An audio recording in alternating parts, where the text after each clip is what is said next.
안녕하십니까, 신의 한수입니다.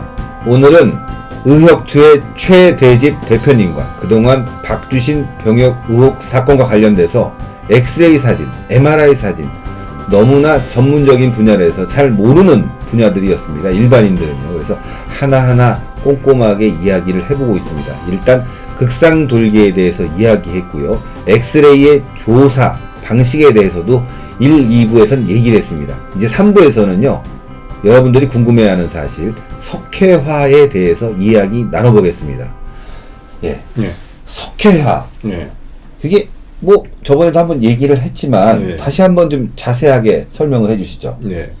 일단 우리 몸에 어떤 손상된 조직이 됐든 또는 뭐 손상되지 않은 조직이 있더라도 우리가 원인은 알 수는 없습니다. 원인은 알 수 없지만 우리 피 속에서 돌아다니는 어떤 칼슘, 기본적인 칼슘이라는 성분이 있기 때문에 그 칼슘이 그런 어떤 조직에 침착되는, 축적되는 그런 어떤 현상이 있습니다. 그래서 석회화의 원래 영어 용어는 칼시피케이션입니다.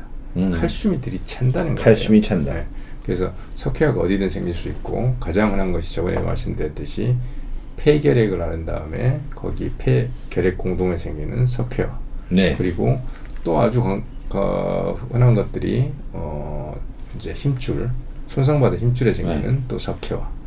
그 다음에 아주 다양한 곳들에서 석회화들이 사실 생기죠. 그래서 콩팥에서 생길 수 있고. 그래갖고 나중에 이게 되게 아프잖아요. 요도에도 생겨갖고. 요도에 이제 요도 요관에 생기는 석회화는 그냥 이제 돌이 되는 거죠. 돌이 돼서 굉장히 이제 요관 결석 같은 결석. 칼슘 결석이. 그러니까 몸에서 칼슘들이 생겨서 생기는 현상. 그런 건 이제 큰 병이 돼버리는 거죠. 근데 이제 그냥 콩팥에 우연히 발견되는 석회화나 전립선에 발견되는 석회화, 또 폐에 발견되는 석회화, 이런 것들은 뭐 큰 문제가 되지 않는 것들이고, 근데 말씀하셨듯이 석회성 건염 이런 것들은 상당한 통증의 원인이 됩니다. 저도 있어요. 한번 다치고 난 뒤에 이 팔을 지금 이제 저녁이 되다 보니까 저 이게 습관이잖아요. 이렇게 보통 이쪽을 이렇게 들면 되는데 이쪽을 들려고 그러면 이렇게 고개가 이렇게 갑니다. 그래서 저도 좀 다치다 보니까 그게 꽤 아프더라고요. 이게 나이가 들면 생긴다고 그러는데 저도 이제 좀 있으면 50이다 보니까 생긴 것 같아요. 아닙니다. 젊은 사람도 많습니다. 그렇습니까? 자, 일단 석회화에 대해서는 설명을 해주셨고, 그러면 이 석회화가 몸에 끼게 되면 엑스레이 상에서도 드러나죠. 그렇죠. 아주 잘 보입니다. 아주 잘 보입니까? 굉장히 어떤 치밀한 조직이기 때문에 방사선 투하가 잘 안 되는 조직이기 때문에 굉장히 잘 보입니다. 자, 한번 사진을 보면서 설명을 해주시죠. 일단은 이 박효종 씨가 이 석회화에 대해서, 왜냐하면 이번 석회화 소견이 가장 결정적인 중요한 소견 중에 하나이기 때문에 이 문제에 대해서 또 뭔가를 조금 변명거리를 좀 만들어야 되겠다. 다른 어떤 이론을 좀 제시해서 어떤 동일한 한 사람에서 석회화가 있는데 안 보일 수도 있다. 촬영 조건에 따라 이런 주장을 하고 있단 말이에요. 근데 그런 일은 없습니다. 그래서 촬영 조건에 변화를 준다고 하더라도, 특히 전압의 차이에 따라서 석회화가 안 보인다고 했는데, 전압의 차이를 우리가 한 개체에서 다양한 어떤 폐를 보든 연부 조직을 보든 어떤 뼈를 보든 또 근육에 초점을 맞춰서 엑스레이를 찍는 사람은 없지만 어디를 보든 그 전압의 차이가 그렇게 크지가 않습니다. 그래서 그렇게 찍으면 석회화는 보이게 돼 있습니다. 그리고 더군다나 지금은 디지털 이미지를 얻는단 말이에요. 디지털 이미지를 얻기 때문에 우리가 자세만 제대로 갖춰놨으면 나중에 조금 잘못되더라도 나중에 디지털 이미지 자체에서 영상 보정을 해버리면 됩니다. 그렇죠. 아까 전에 콘트라스트를 높인다거나 또 좀 낮춘다거나 하면은 석회화가 아주 해당하는 조직에 딱 초점을 맞춰서 높이고 낮추면은 잘 보이게 돼 있습니다. 요즘의 기술은 뭐 밝기 조절만 되는 것이 아니라 음영 조절도 되고, 그 다음에 진하게, 또 흐리게, 또 이렇게 약간의 이렇게 약간 금간 부분, 이걸 더 진하게도 보게 하죠. 보정이 한 작은 부분만도 확대를 할 수 있고, 전체도 확대 가능하고, 다양한, 그리고 거기에서 다 측정까지도 가능하고, 뭐 이런 기술들이 다 이제 그걸 이제 PACS라고 하죠. PACS, Picture Archiving Communication System이라고 해서 디지털 영상 장비의 디지털화가 거의 대부분의 병원이 다 이루어져 있는 거죠. 그럼요. 의료 장비가 더 정확하잖아요. 예, 예. 아마 박효종 씨 그 병원은 그런 걸 안 쓰나 봐요. 저도 너무 터무니없는 얘기를 듣다 보니까 참. 네. 그래서 이걸 왜 이제 이런 말들을 먼저 제가 이 사진으로 한번 설명을 드릴게요. 네. 저희들이 가장 중요하게 생각한 두 사람이 동일한 사람이라고 보기 불가능하다. 저희들 어렵다라는 표현이 아니라 이 두 사진은 적어도 동일한 사람으로 보기는 불가능하다라는 의학적인 어떤 판단을 내렸는데 네. 그 가장 중요한 근거 중에 하나가 석회화입니다. 여기 잘 보이시죠? 여기 보겠습니다. 여기 요는 네. 이게 일본 늑골의 저번에 말씀드렸던 이게 석회화입니다. 일본 늑골에는 석회화. 원래 원본 사진에 받은 것은 제가 훨씬 좀 시커먼데 제가 브라이트니스 명도를 높여서 이 부분에 지금 석회화가 잘 보이고 있죠. 근데 여기에서는 일본 늑골에 석회화가 전혀 안 보인다는 말이죠. 안 보이죠. 흉골 근처에서 전혀 안 보이고 여기는 아주 잘 보이고. 제가 또 일반인으로 질문을 하나 드려보겠습니다. 의사들은 이거 보고 석회화라고 하는데 저 밑에 보면 이렇게 막 여러 가지 있잖아, 이런 것들. 예. 이것들은 석회화가 아니고요. 저기 우리가 기관지, 우리가 폐에는 기관지하고 혈관들이 있습니다. 예. 기관지하고 혈관이 단면으로 잘려서 보이는 겁니다. 그래서 이것은 기관지 혈관 음영이라고 합니다. 기관지 혈관 음영. 물론 여기에도 간혹 석회화가 끼어 있는 수가 있는데 이렇게 동그란 거 보이시죠? 이게 혈관이 잘려서 이렇게 보이는 거예요. 그러면 제가 이 부분요. 지금 이 부분. 이 부분에서 이런 게 나왔다라고 한다면 여기는 그런 혈관도 없고 또 여기는 뭐 다른 복이 없다면 석회화로 추정된다. 그냥 석회화입니다. 석회화. 뼈에 늑골 1번에 아예 붙어있는 석회화입니다. 석회화. 이것이 만약 원본 사진이고 진짜 원본 사진으로 세상도가 좋은 사진이면 이런 사진을 가지고 사실 우리가 판독에 이용하지는 않죠. 저희들이 어쩔 수 없는 상황이기 때문에 지금 이렇게 해놓는 것이고 보면은 뼈 안에 들어차있는 석회화로 잘 보입니다. 기관지 혈관 음영하고 석회화도 구분 못하는 의사는 없다고 봐야죠. 있을 수도 있습니다. 미국에 누구라고 얘기 안 하는데 미국에는 있을 수 있습니다. 세상은 없습니다. 네. 자, 이쪽에 한번 봐주시죠. 이쪽에는 전혀 기본적으로 늑골 1번 쭉 내려와서 전혀 보이지 않습니다. 보이지 않고.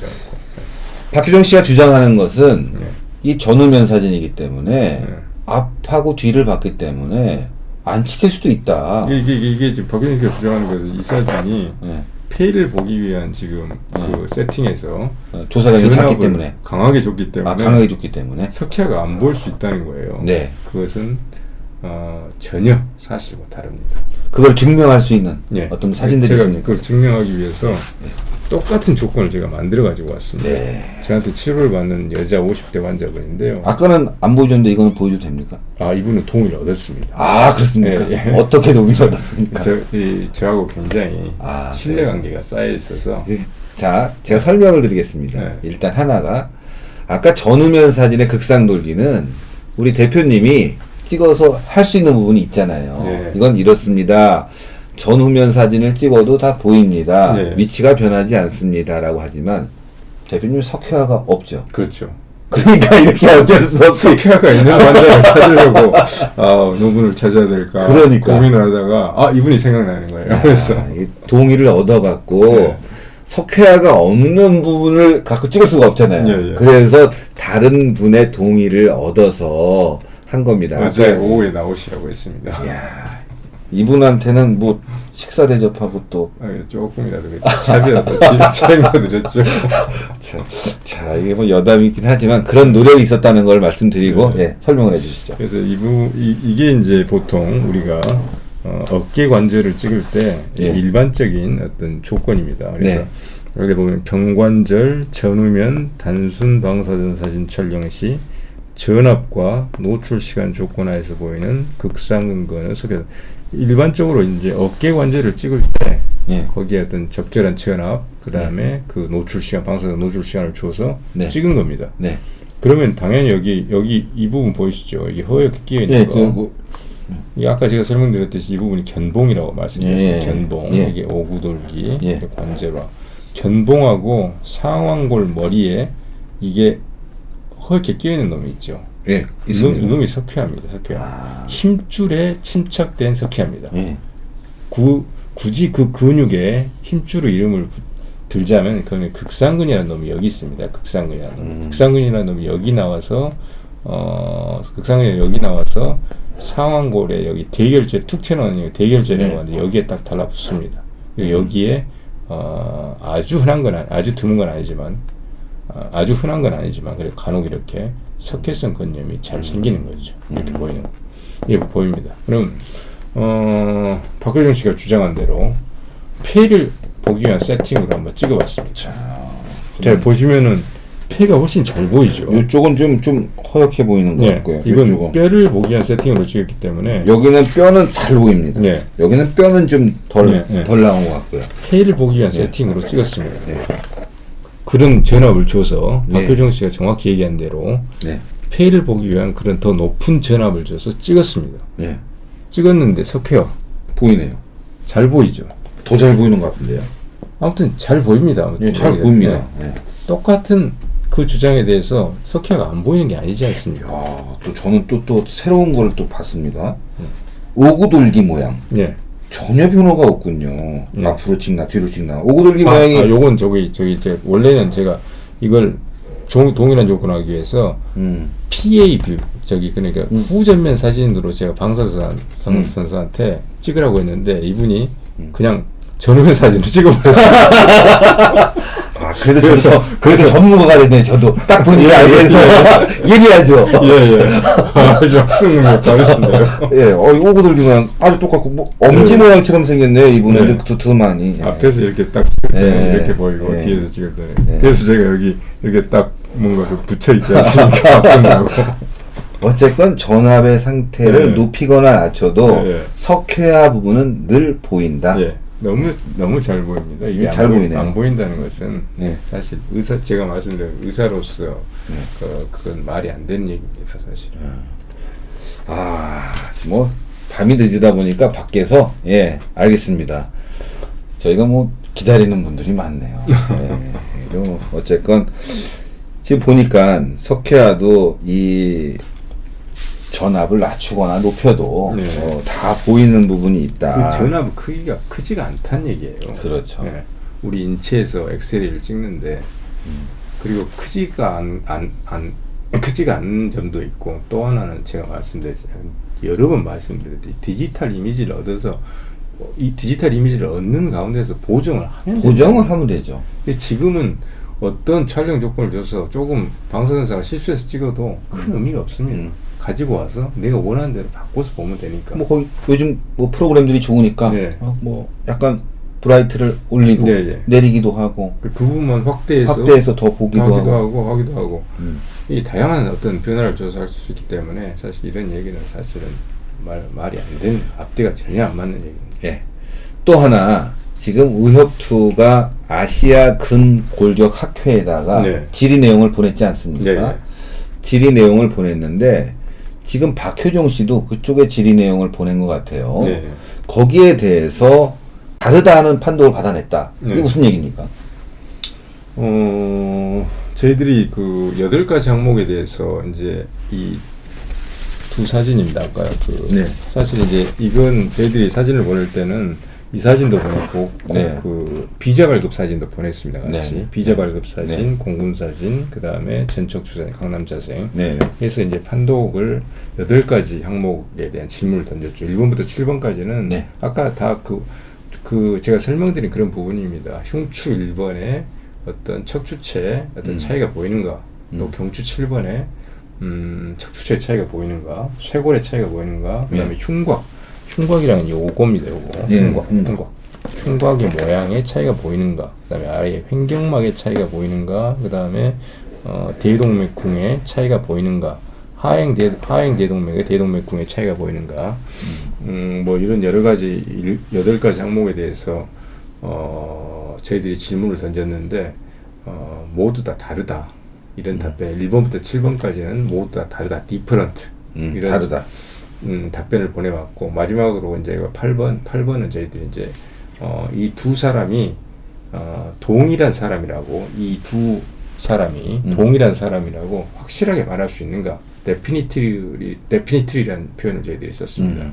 두 사람이 동일한 사람이라고 확실하게 말할 수 있습니까? 답변은 두 사람이 동일한 사람이라고 확실하게는 말할 수 없습니다. 이제 마지막 그것은 이제 완곡하게 표현을 한 거죠. 완곡하게 동일한 사람으로 판단하기는 어려울 것 같습니다. 100%를 인정하기 좀 어렵다. 그런데 이제 그 박효정 씨라는 분이 보낸 메일이 또 다 공개돼 있어서 제가 읽어보니까 뭐 퍼펙트 완벽한 무슨 답변을 뭐 이런 뭐 그런 표현이 있더라고요. 그래서 그때 우통상 총장이 또 보낸 것도 그거였습니다. 두 사람이 여러 가지 촬영 조건의 변화, 자세 변화 이런 것이 있기 때문에 두 사람이 같은 사람인지 다른 사람인지라고 말하는 것은 매우 어렵습니다. 이게 답변입니다. 이것도 완곡하게 그냥 최종적으로 의사가 어떤 판독을 내리고 의사가 어떤 치료에 대한 예우를 묻는 데 있어서 100%, 100%, 퍼펙트, 완벽한, 그다음에 데피니트, 최종적인, 결정적인 이런 어떤 그것을 요구한다면 어느 의사도 거기에 대해서 정확하게 답변할 수는 없습니다. 그래서 저는 그래서 그렇게 보낸 답변이나 저희한테 보낸 답변이나 결국은 거의 비슷한 의미라고 이렇게 보는 것이고 저희들이 의미 있게 생각하는 것은 1번에서 7번까지 각 요소들에 대해서 모두 다르다는 소견을 준 거죠. 근데 박효정 씨가 그것을 해석하는데 말장난을 하고 있습니다. 말장난. 두 사진이 촬영 조건이 다르기 때문에 당연히 다르다는 거. 당연히 다른 요소들이 있기 때문에 그 사람은 이제 그런 표현을 설명할 수 있는 다름이다.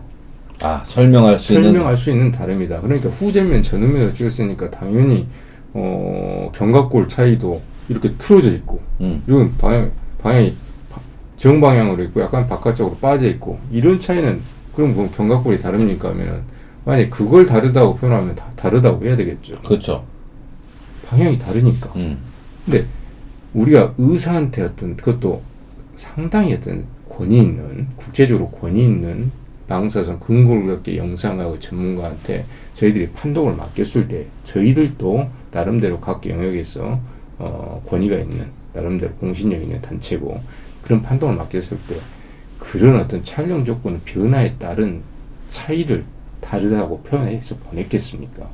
촬영 조건 이렇게 이 사진이 딱 오면 경험이 20년, 30년 된 영상학과 의사들은 가슴 사진만 탁탁 보고 어떤 조건에서 어떤 관제나 노출 시간 따라서 그래도 그런 점을 판독은 안점을 촬영 조건 변화를 감안하고 본단 말이에요.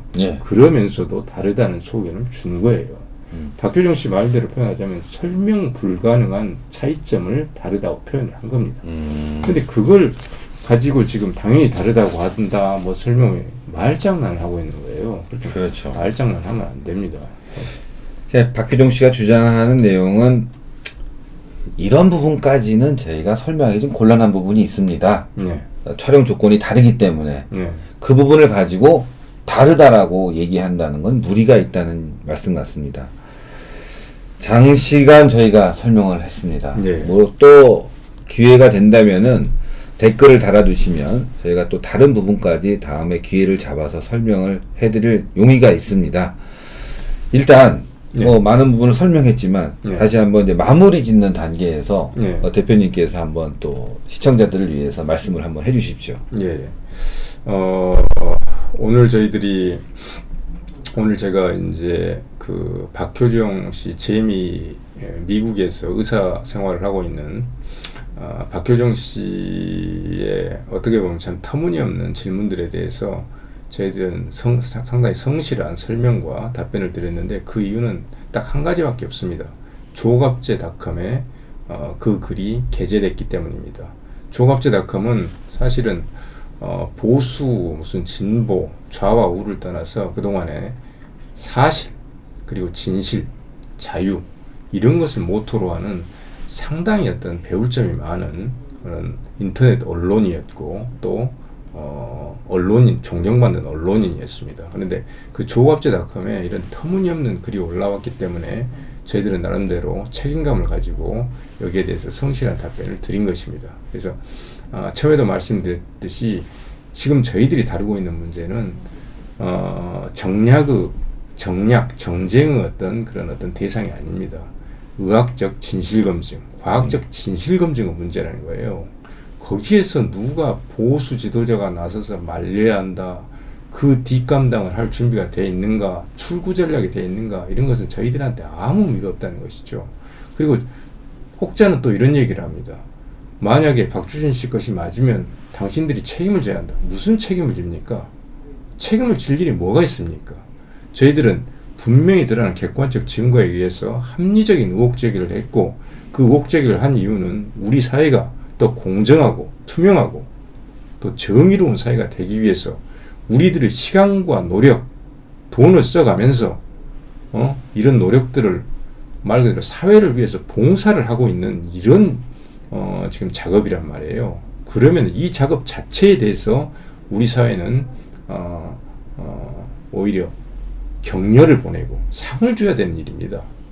저희들이 이 문제에 대해서 왜 비난을 받아야 됩니까? 비난을 받아야 할 아무 하등 이유가 없고, 그리고 이 사실이 나중에 박주신 씨가 본인이 맞다고 나오든 또는 뭔가 실수를 해서 뭔가 어떤 병역비리 의혹이 사실을 밝혀지든지 간에 저희들은 책임질 일이 전혀 없습니다. 책임을 져서도 안 되고, 저희들은 그런 관점에서 이 문제의 어떤 논점을, 의학적 진실검증이라는 이 논점을 정확하게 우리 보수가 됐든 진보가 됐든 대한민국을 사랑하고 대한민국이 진짜 공정하고 정의로운 사회가 되기를 원하는 분들은 꼭 이 핵심 그 논점, 이것을 반드시 알아주시고 이것을 정략의 대상, 정쟁의 대상, 정치 권력 투쟁의 대상, 정치의 대상, 이런 것으로 호도하는 그런 어떤 발언이나 어떤 그런 행동, 이런 것들을 일체 자제해 주시기 바랍니다. 예, 그렇습니다. 지금 나오고 있는 박주신 병역 의혹 사건에 대해서는요, 보수가 나선 게 아닙니다. 의사 단체들이 나섰습니다. 또 권위 있는 영상의학자가 나서서 문제 제기를 하고 있는 것입니다. 이것이 보수와 진보의 문제, 좌우의 문제가 아닙니다. 좀 전에 우리 최대집 대표님이 얘기한 것처럼 이건 의학적 진실규명입니다. 그런데 오늘 박원순 서울시장은 국정감사에서 자신의 아들은 절대적으로 재검에 응하지 않겠다고 얘기하고 있습니다. 그렇다면은 정말 박원순 시장은 공인으로서의 자세가 돼 있는 것인지, 많은 전문가들이 얘기하고 있는 의학적 진실규명, 의혹에 대해서 해소할 마음이 있는 것인지 밝혀야 합니다. 지금 책임을 지고 책임을 안 지느냐의 문제가 아니라 이것은 진정한 우리 사회의 투명하고 객관적인 과학적 진실 검증입니다. 이 부분에 대해서 어떤 이도 태클을 걸 자격이 없다고 봅니다. 오늘 나와줘서 대단히 감사합니다. 네, 감사합니다. 감사합니다.